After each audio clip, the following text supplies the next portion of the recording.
I received Joulle electronic personal cooking system, and let's find out how it compares to an actual propane stove.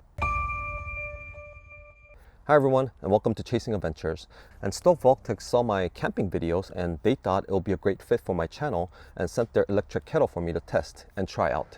So that's exactly what we're going to do today and see if I could replace my propane stove. But first, let's unbox it and see what's all included. So we have the kettle itself made out of 304 stainless steel, and the lid with draining holes and a drinking side, a power cord, quick user manual, and their sticker. And it has this elastic heat-proof cup sleeve which is both removable and waterproof, so you don't have to worry about getting it dirty or wet.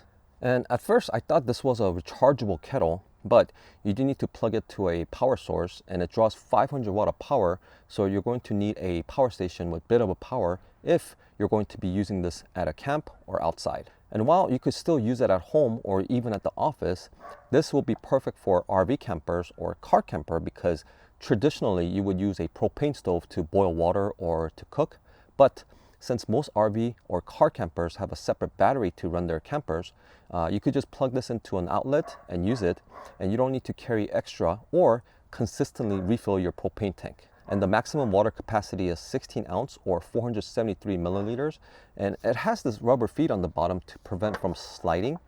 And this kettle kind of reminds me of Jetboil cooking system, and it could do everything a Jetboil can. You could boil water, you could cook with it, or it has this pop option which you can make popcorns. So at drink mode, it will boil the water the quickest, but it also shut off after it reaches a certain temperature.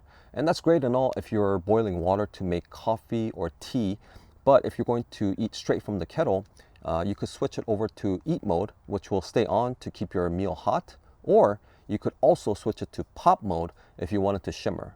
But for test purposes, let's keep it at drink mode and see just how long it takes the water to boil, and after that we'll make some popcorns with it. And to power this kettle, I'm going to use my Green Power power station, which is rated at 700 watts. So this should be enough to power this kettle. Oh, and if this video is informative so far, please don't forget to like and subscribe to our channel, and check out my other camping gear reviews or camping videos as well.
Alright, so it took a little longer than its advertised time to boil water, which is under 5 minutes.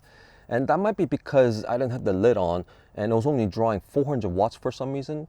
But overall, I think this is a great gear for someone that already has a power station or wants a personal cooking kettle at work, or RVers or car campers like I mentioned earlier. But not so much for hikers or backpack campers. But since I don't do neither of those, this will be a great fit for someone like me. And we're gonna start taking our baby camping with us, and as soon as my wife saw this, she thought this would be easy and safe way to warm up the baby's bottle. So in our household, this gets thumbs up. But like always, if I need to nitpick, the only thing is the switch to change the mode is a bit finicky and flimsy. Kind of feels like it'll break off in the long run, and it would have been so much better if it was a push button setting. But other than that, I really don't have any complaints with it, and I'll use it in my future camping trips, so if you want to see that video, don't forget to subscribe. And I want to thank every single one of you for tuning in today. And until next time, keep chasing adventures and bye for now.